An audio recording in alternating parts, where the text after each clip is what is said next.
Alright, hi. So, jom kita buat exercise comprehensive practice. So, question number one. Question number one kat sini dia beritahu the distance time graph. So, alert. Ini adalah graph distance time.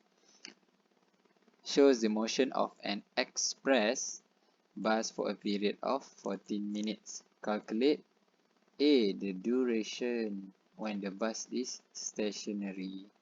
So, duration bila bus tu dia macam berehat sekejap. Stationary tu macam dia terkeras dekat situ. So, here dekat sini question 1A. So, the answer should be, this one is quite simple. So, dia nak duration masa. Berapa lama dia berhenti? So, 10 tolak 4. Awak akan dapat 6. 6 apa? 6 minutes. So, 6 minutes dia berhenti. Settle. So, B pula. So, the rate of change in distance in kilometer per hour for the last 4 minutes. Dia nak perubahan jarak untuk last 4 minutes. So, last 4 minutes kawasan dia dekat kawasan sini. So, perubahan jarak ni, it is actually kita cari gradient je actually. So, perubahan jarak kat sini. So, kita kena tahu 2 point, which is here is 10, 6. Here is 14, 10. So, rate of change in distance is equals to, kita nak 10 tolak 6 bahagi dengan 14 tolak 10. Okey, alert sikit kat sini. Dia nak dalam kilometer per hour. So, masa kita kena bahagi dengan 60. So, here masa kita kena bahagi dengan 60. Sebab ini adalah minutes. 14 dengan 10 ni. So, your answer should be 60 kilometer per hour. Let's go for C. So, C dia nak average speed. Average speed in kilometer per hour of the bus period of 14 minutes. So, the whole journey lah maksudnya. Jadi, average speed, formula dia, jangan lupa. So, it is total distance perkan dengan total time. So, yang kita nak cari adalah average speed. So, total distance adalah berapa jauh dia pergi? 10 km. Total distance adalah 10. Total time kita adalah 14 minutes. Tapi dia nak dalam hour. So, 14 bahagi 60. Here your answer should be 42.86 km per hour. That's for question number 1. Okay, so let's continue to question number 2. Question number 2 dia beritahu a car and a bus travel 450 km in 3 hours. So the distance time graph, okay, alert kat sini, distance time graph shows the motion of the car and the tour bus. Calculate A, question A dia kata rate of change in distance in kilometer per hour of the car for the first 24 minutes. So, the car yang color hijau. First 24 minutes. First 24 minutes, kat sini dia bagi in hours. So, macam mana kita nak cari? Untuk A. So, first kali 24 kita bahagi dulu dengan 60 supaya kita dapat in terms of hours. So, kita punya jawapan should be 0.4 hours. So, 0.4 hours tu dia duduk kat mana? Dia duduk dekat area sini kan? So, 0.4 dekat sini. So, basically, kita just cari gradient dekat this line. Line kat sini je. Cari gradient, so kita akan dapat benda yang sama. So, gradient for this line is... So, maksudnya kat sini rate of change in distance sama dengan 7 tolakkan dengan kosong per dengan 0.7 minus 0. So here awak akan dapat kat sini 100 km per hour. That's for question A. Question B. Okay, so for question B, dia cakap find the value of T. So the value of T, apa yang kita boleh relatekan dekat sini adalah, so by using the tour bus punya line ni, kita boleh relatekan yang distance gradient sini AQ sama dengan gradient QB. Betul tak? Sebab dia satu line kan. So kita boleh tulis kat sini gradient AQ sama dengan gradient AB. So the whole thing ni sama je gradient dia. So it is basically 150 minus 70 bahagi dengan 0 minus T. Okay, so it is equals to 150 tolak 0 equals over 0 minus 3. So dekat sini bila awak olah, awak akan dapat 80 per T sama dengan 50 and then T sama dengan 1.6 hours. So that's the value of T. So kita tengok soalan C pula. Soalan C dia kata the rate of change in kilometer per hour of the car for the last 80 kilometer. So last 80 kilometer adalah the lie between here. So this is 80. So rate of change in distance, it is basically gradient. So rate of change in distance, ialah kita nak kena cari kecerunan. So kecerunan of the car for last 80 km. Car yang mana yang ini? So dia nak cari kecerunan yang ini. So kita punya figure adalah 150 minus 70 divided by 3 tolak dengan 1.6. So here 1.6. And you will get the answer here is 57.14 km per hour. That's the answer for question number 2. Okay, so jom continue question number 3 pula. So question 3. Dia kata kat sini, the speed time graph shows the motion of a car and a motorcycle. Okay. Sini dia main dengan speed time graph pula. So speed time graph. So question A dia kata the duration when the motorcycle travel at a uniform speed. So duration motorcycle line yang hijau. So uniform speed maksudnya kat sini sampai sini. So dia duration dia berapa lama dia bawa motor dekat speed yang sama. So question A, the answer should be duration sama dengan 10 tolak dengan 2. Which is awak akan dapat 8 second. So question B pula dia kata the value of T if distance travelled by the car and the motorcycle are the same for the period of T second.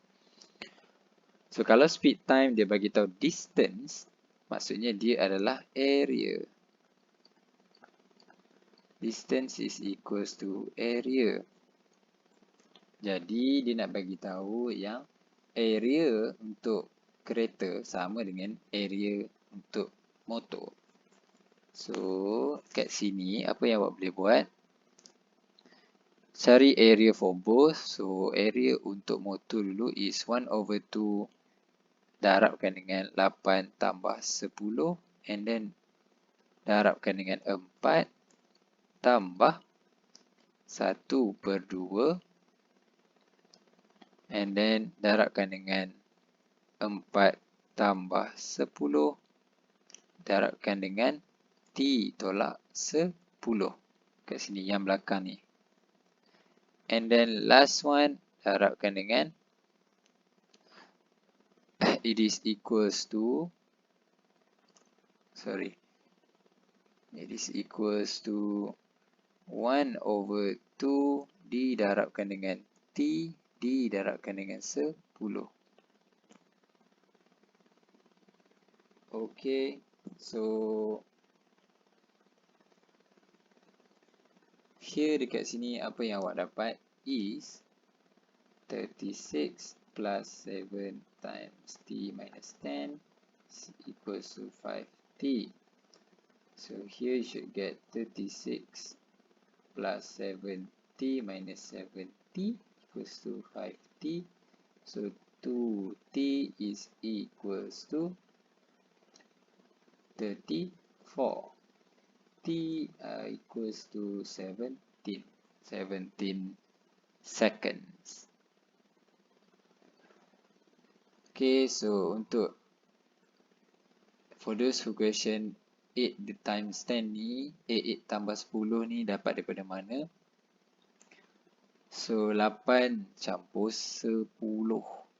This comes from this. So 10 tolak 2. So kat kawasan ni kita cari trapezium yang ini. So here is 8. So here is 10. Okay. So then kita cari trapezium yang ini pula. Yang ini dengan yang ini. Okay, sebab tu dia jadi 4 campur 10. Darab dengan T tolak 10. Okay, that's for question number 3. Okay, so jom kita tengok question number 4. So question number 4, dia beritahu kat sini the speed time graph. So speed time graph shows the motion of a particle for a period of 15 seconds. So A, calculate the rate of change of speed. So rate of change of speed, it is basically kita kira untuk gradient. So rate of change of speed is equals to, dia nak yang mana? For the last 6 second. Last 6 second is actually from here till here. So point kita dekat sini adalah 97 and this one is 15 kosong. So gradient dekat sini is 7 minus 0 over 9 minus 15. You will get here negative 7.6 meter per second square. So jangan terkejut dapat value negatif sebab graf kita menurun. So untuk B pula. So B dia beritahu the value of V is the ratio of distance travel in the first 5 seconds to the last 6 seconds is 5:3. So 5:3, alamak. 5:3 bermaksud you can write it down like this tau. So 5:3 is actually 5/3. Okay, so dia kata, so ratio distance first 5 second to the last 6 second. First 5 second to the last 6 second is 5/3. So dia nak area yang first 5 second dengan last 6 second. Jadi kita boleh buat dekat sini, first 5 second adalah, here should be for the first 5 second. Okay. So 1 over 2 didarabkan dengan 8 tambah V didarabkan dengan 5. Ratio tu 1 over 2 didarabkan dengan 6 and then didarabkan dengan 7 is equals to 5 dengan 3. So first 5 second kita ada parallelogram kat sini. Kita ada trapezium kat sini. So here and here. Okay. And then the last one is kita punya triangle saja. So here and here. Okay, so 8 tambahkan dengan V. So here as well. Okay, so dekat sini kita settle like usual. So awak akan dapat dekat sini 4T plus 5V over 42 is equals to 5 over 3. And then dekat sini awak akan dapat 120 plus 15V is equals to 210. And then 15V is equals to 210 minus 120. Awak akan dapat V sama dengan 6. So the value of V is 6. Logik tak? Logik. So 6, 7, 8. So dia mesti kurang daripada 7. So answer for C pula. So the average speed in kilometer per hour of the particle for the period of 15 seconds. So dia nak average speed untuk total. But then kena alert, ini adalah second, ini adalah second. Kita nak in terms of kilometer per hour. Jadi dekat sini average speed, so formula dia adalah total distance bahagi dengan total time. Total distance kena cari area untuk full 15 second.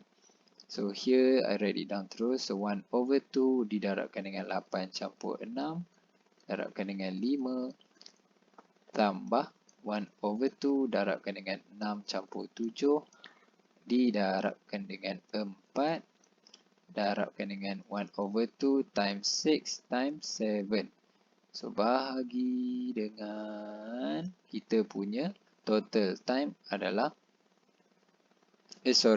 kita nak kilometer per hour, so ini adalah meter, so the whole thing kena bahagi dengan 1000 sebab kita nak tukar convert kepada kilometer. Okay, then masa adalah kita adalah 15 second. Second nak tukar kepada hour, so kena bahagikan kepada 60 didarabkan dengan 60. Jadi kita punya average speed sepatutnya dapat 19.68 km per hour. So this is kita punya average speed. Alright. So that's the answer for question number 4.